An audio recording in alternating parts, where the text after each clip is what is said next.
Hey Taurus, so tignan mo ang iyong mga baraha dito. So susisiriin natin ang pinakaimportante, no? Nakita natin meron ka ritong Ten of Swords. So ang Ten of Swords na to, ito yung sabihin nating matinding kalungkutan din na makakaranas ka, no?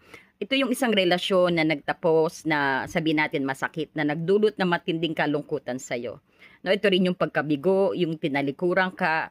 Ito rin yung isang kompletong pagtatapos na ibig sabihin wala ng pag-asa na magbabalik pa, no? Marahil mayroong pagtataksil or sabihin natin pagdududa o mga issue na hindi na kayang ayusin, no? Then dumating sa iyo ang Ten of Cups, no? Sa kabila ng sakit na 'yan, asahan mo ang sakit na 'yan ang magdudulot ng magandang ng magbukas ng pinto sa iyo sa iyong kaligayahan, no? Parang hindi natin mapapigilan ito, no? It's happened for its reasons nga, ika nga, no?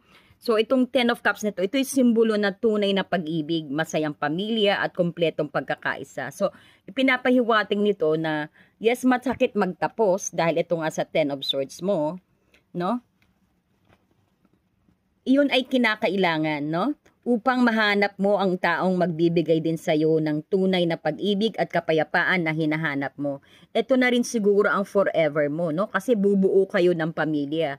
So, sa huli rin, nakita natin na ang pagdadaanan mong sakit ay magiging daan yan nak sa magandang kinabukasan. So, ang mga pagbibitiw sa luma ay masakit na relasyon ay magdadala sa iyo ng isang tunay na matatag na pag-ibig at magbibigay sa iyo ng kumpletong kaligayahan.